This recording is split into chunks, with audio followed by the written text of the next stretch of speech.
Welcome, IT changemakers, to the DEX Show with Tim Flower and Tom McGraw. Let's get into it. Hello, everybody. Welcome to Reality Bytes, a very celebratory episode we have for you today for so many reasons. The first of them is extremely obvious to you, no doubt, because it's the celebration of many of the Reality Byters being here together in person for the first time. If you've listened to the show and you suspect that this here on my right-hand side might be Oriana, this here might be Megan, this here might be Sam, this might be Tom, this might be Tim, then you'd be absolutely correct. And here we are together for the first time. Another point of celebration is that our man Tim Flower here just became a granddad. Congratulations. Yeah, it's making me realize how old I am, Tom. But yeah, it's a tiny little peanut down in Pennsylvania. A beautiful baby girl. Yeah, a little baby girl. What's her name again? Her name's Maya. Congratulations. Maya's, she's a little cutie. Excellent. Excellent. We're all in Boston, by the way, at NextThink HQ. It's why we've been able to come together like we have. And the third point of celebration is that something we're going to be discussing further on today's audio-visual episode is that NextThink has just released its DEX certification series, and Megan here was one of the authors of that series, along with Sean, who's a regular Reality Byter, but currently on paternity leave. Speaking of babies, so you get to soak up all the credit. I get to take all the credit for it. All the glory. It was all me. Tell us about it, Megan. Tell us about where people can get to them, what they are. Yeah, what it's really, really exciting. It's on the DEX Hub, so the home of the DEX Show. It's a new, first of its kind e-learning course, totally free. It has 5 chapters. You can take one or you can take them all.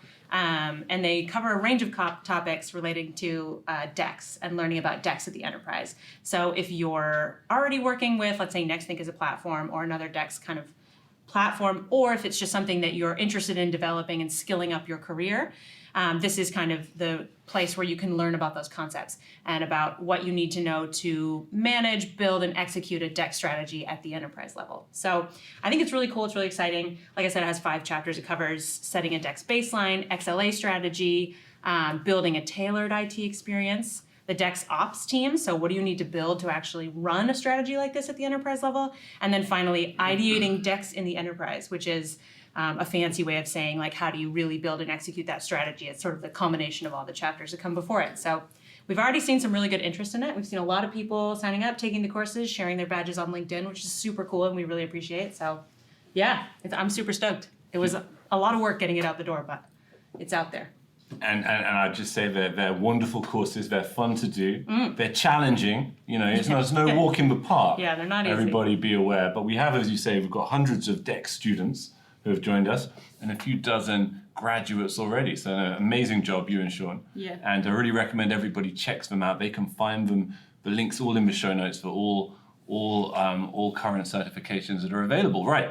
Now, inspired by this good news about the certifications, we're going to be discussing careers, upskilling, and themes like that. And Sam actually had the brilliant idea of everybody starting the show by reflecting upon a time in their career where they've picked up a new skill. Correct me if I have this wrong, Sam. And that new skill has kind of changed the direction of travel in their working life. Is that right? Absolutely. Were you thinking of something? Let's start with you. I can Sam. start. Yeah, Yep. We'll take it back start. to the early days of my career in the field of content marketing. My background was in journalism, and I was always, writing was, some would say, my only skill for a really long time. But I entered the world of B2B marketing with a certain, some would say, irrational confidence in my ability to adapt to this world. I jobs like these types of content marketing jobs that I've worked in, you either enter as a marketer first or a writer first. You're either someone who's very familiar with marketing and you learn how to kind of write to an audience, or you're someone with a degree of writing skill and you learn the ropes of whatever industry you're working in. And I was very much so the latter. And so I learned very quickly that while it was easy for me to kind of learn how to write to a B2B audience, I had basically no idea how a marketing department worked at all, especially in B2B marketing. And so I found myself about a year into my career in a place where I could produce decent, marketing, blog posts, ebooks, all types of content, but I had no idea how to kind of take the next step of my career beyond just kind of managing other writers, sticking very much so in just the editorial realm. And I really what I learned in retrospect was I had no idea what the purpose of any of this content was. And so I kind of took it on myself early in my career, both learning from people internally, but also I did things like a couple of the courses that HubSpot offers on digital marketing. My company had kind of an opportunity where you could take certain courses like this, and I kind of just learned the ropes of things that weren't necessarily my specific marketing responsibilities. So I kind of learned what do the email marketers at my company do, and that's how I gained kind of my relatively rudimentary but less than zero SEO knowledge, things like that. And it really opened me up to a place where once I learned those skills, I was able to kind of step into a content manager role where I knew the purpose of this content beyond just the ability to kind of produce it. And so I would say that taking that kind of onus on myself to educate, as kind of things like this DEX certification offer, but in the content marketing realm, really was what pushed me to the next level, whereas I would have kind of been stuck doing an adequate job of the thing I was most comfortable with. I thought you were going to say podcasting. So well, that came naturally. Yes, The podcasting came naturally. It's a good example, and I think, correct me if I'm wrong, Megan, but the certifications are partly inspired by the HubSpot certifications, which are quite famous and ubiquitous for marketeers. Yeah. We wanted to provide a similar thing for EUC professionals. Yeah. Now, let's hear next from somebody we haven't spoken to yet. Hi, Ariana. Hi. Good to see you. Yeah, it's really great to have the whole group together. It's good fun. And what about this question of career development, new skills? I know you've had quite a sort of heterodox career and study background, right? So I reckon there's going to be an interesting tangent there, perhaps. Not necessarily. That was actually one of the big challenges when it came to this question, because I have been very much in my niche for a while now. I've been very focused on specifically qualitative research methods for about 10 years now. So when I got this question, I was like, well, I love learning new things. I do it all the time. Things that have changed my path, not so much, because I've had a very sort of traditional path for a UX researcher. I was thinking of the psychology, technology. But that's been. But it's been very consistent. Yeah. So actually, one of the things I thought about was when I was working in IT. So when I started working in IT in college, it was literally just the job that I was using to help pay for my textbooks and things like that, and I wanted a promotion, and so I learned how to support websites. So all of the student groups and so on, they could have a WordPress website essentially. So I learned all of the different things you can do with WordPress. I would set that up for them. And I started teaching myself about web accessibility because it's something that I was really passionate about. And also I was getting a lot of questions about it, right? People would come to me for help with this. And there wasn't really anybody who knew about it. So I just decided, okay, I'm going to learn how to do this and I'm going to become the person who does that. And they gave me the job. I became basically the webmaster for all of the student resources. And so that was something that was partially driven by passion. And I think that's one of the things that I hear a lot from my colleagues in IT is if you have a niche that you're excited about, go for it, learn about it. One of my very good friends, she's been in IT for many years, and she recently moved into cybersecurity because she loves it, because she finds it fascinating. And she's just doing a ton of training and courses and certifications. And now she's, going to be a cybersecurity expert. She tells me that means she knows even less now because she knows how much nobody knows about it. But I do think that that's one of the things that I took away from that, and I've seen from other people too. Like if you're in IT, there are so many ways you can specialize and develop your skills. And you should absolutely pursue it. It's really fun. You can do stuff that's, really enjoyable. So that was my takeaway from that. So even though I didn't stay in IT in that trajectory, it definitely opened my eyes to a lot of different things that I hadn't considered previously. It's such a great question, isn't it? Because I think when we all look at our careers, we all find these moments where something unexpected did come along and did absolutely direct that future. And I think I know, Megan, you joined NextThink with a background in sort of the non-profit sector, right? In the charity sector. And so there must have been a change of gear there. Is that what you had in mind for this topic yourself? Actually, no. I mean, I can talk about that. You I stick can. to your plan, by all means. I think what I was going to talk about is the reason why, or one of the reasons why I was able to get the job in NextThink with my Sure. nonprofit background, maybe. Sure. But like 5 years ago or so, I got a job at a marketing agency as just a content writer for an SEO team. And I knew the basics of, SEO copywriting, and so that got me in the door. But they had an analytics team that looked at like how does content perform for our clients and how can we make like data-driven content marketing decisions, and I was immediately intrigued. But there weren't a ton of opportunities there for me to go and learn from that team. And I felt a little bit frustrated by that because I could tell that it was kind of like we were talking about. It made me feel curious, and I think that's been my instinct through my whole career, is to just follow my curiosity from like one step to the next, and it's given me a really diverse skill set within marketing.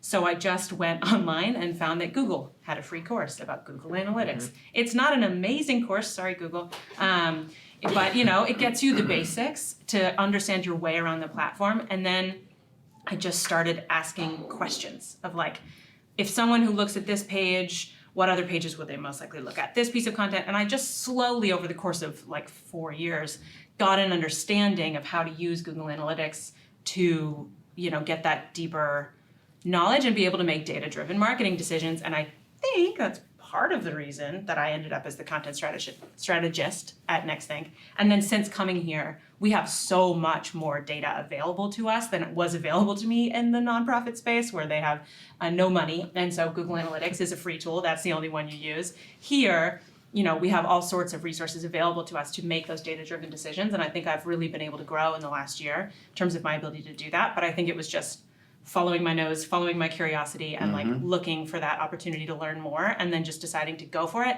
even if nobody at my work at the time was saying, hey, we want you to do this. No, I wasn't being asked to do it. I just did it of my own volition. And it took a couple of years for it to pay off, but now it did. So yeah, that would be my story.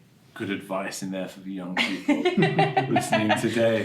There you go. There you go. Not to get on my soapbox, but. And speaking of young people, Grandad. It's no insult. I mean, that's a literal. It's actually my fact. first commentary because being a granddad is a lot like looking back at a 35-year career. You realize how old people are. I can go back. I started my IT career in 1988. I won't ask how old each of you were in that year. That was the year I was born. That makes me feel really good. At least she was born. Right. No, but I started at Digital Equipment at a hardware vendor. I learned how to troubleshoot. I learned what customer service was all about. But it's where I started to realize that the vendors are really the ones who drive the certification.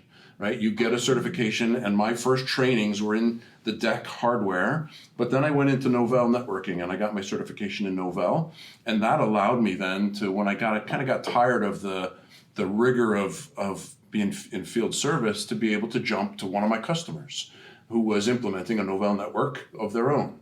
So I went to the Hartford in 95. So I was able to then change my point of view from servicing lots of customers in a given area to now focusing on just my employer. How do I support 30,000, 40,000, 50,000 PCs and bring in new automation? So each time we looked at automation, whether it was SMS or Altiris or Ghost or semantic antivirus, you've got to learn new technology, and what better way to really learn it but to force yourself to get certified on it. And now you can prove that your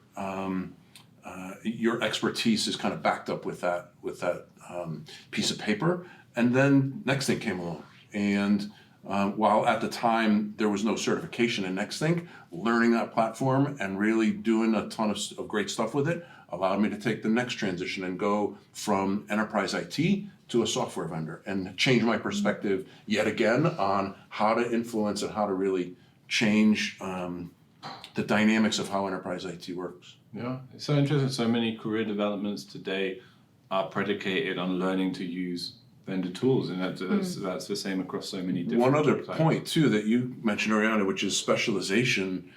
What I saw at Hartford was there were people who were specializing in the DEC mainframe environment and chose not to advance, not to go to the new technology, and they became dinosaurs. If you specialize for too long and you don't change and adapt and move, you're going to go the way of the dinosaur, right? IT is always learning, always evolving, and that's why I love certifications for us. It gives IT people another opportunity to broaden out and get certified in an area that's maybe not focusing on the technology, but how to operationalize the technology, how to make the most out of it.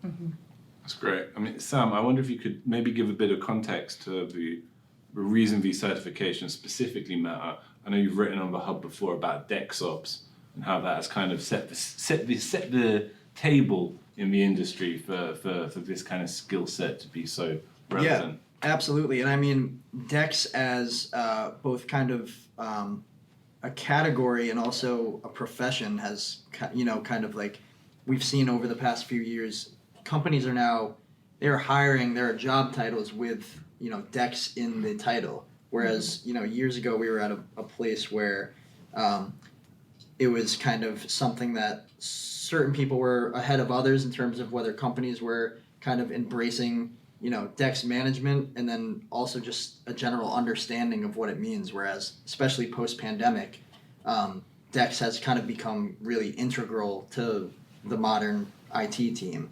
And so we've seen that reflected both in kind of the way we talk about IT, but also in kind of the job market itself.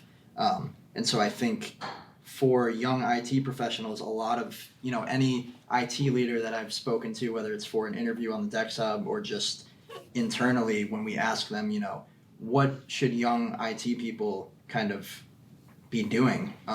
And whether they're talking about DEX specifically or not, the idea of kind of looking ahead to what is the future makeup of an IT team and what are the skills that these people are going to be doing, because they are very different than they were 10 years ago. We talk a lot about kind of the anxiety around what technology is going to replace and not replace. What's the next big thing? Yeah. And And people, whether it's in IT or, as a writer with things like ChatGPT, basically everyone's like, am I about to get replaced by a robot in the next 5 years? But the reality is more so that technology is basically handling certain kind of responsibilities of 10 years ago's IT team, whereas now there are all these kind of, new skills because of the way the workplace is. And so the younger IT professionals specifically, the more they can kind of predict what those things are going to be 5 years from now and kind of understand the trends around both DEX and just kind of the broader makeup of kind of the future IT team, the more they can educate themselves on those things now. And especially if they have, something, whether it's the DEX certification or something kind of official, that whether it goes on their resume or whatever that lends some authority to it, those things are only going to be like, the value of that is only going to like compound moving forward. And they could be universal. A lot of the things that I've written about in terms of operationalizing NextThink are founded on operationalizing earlier technology. The same principles apply. You've got to have the right test rigor, you've got to have the right release management and the right deployment strategy, no matter what the technology is. So learning something like that specific to one vendor opens up opportunities for you to think more broadly about a lot of things. I'm glad you're saying operationalize a lot, because I think that's the other component. So the idea of predicting the future, super daunting, almost impossible. Right. There's always going to be change. But if you understand it from an operationalizing point of view, that means you're understanding how to handle change. Right. How to make sure that you aren't just learning for the next 5 years, but in 3 years, you're learning for the next 3 years after that, and so on and so forth. And I think that's a really big component, and it's something I've definitely experienced in my career, is the more I learn about how to operationalize my work, the more able I am to pivot to new changes, to learn new skills, and to help not only myself, but the people around me to adapt to changes. That's what operationalizing is to me. It also gets the IT people out of their head, right? IT people like the IT stuff. I want to play with something. I want to build it. I want to deploy it because it's cool. And they don't focus on the soft skills. They don't focus on the managing up and managing down and managing people, or whatever your career trajectory what you might want to take. I'll give you an example. And I'll go back to some years before you were born, my college years, my worst course in college was public speaking. And now it's the bulk of what I do. Mm-hmm. So if you don't attack that and identify it as a weakness and figure out how to improve it, I would not have the career I have today if public speaking was still my weak point. So opening up those avenues for people to think more broadly is a big help. It's a great point, and it made me think that in working on the certifications yourself, Megan, you had to work in here generally. You had to familiarize yourself with IT, not just with the means of communicating about the IT or distributing that content. Yeah. If you were to think about the certifications that we've just launched, when you were going through the questions themselves and thinking about it from that perspective, which set of the certifications stood out to you as looking like the most practical and also for you the most engaging?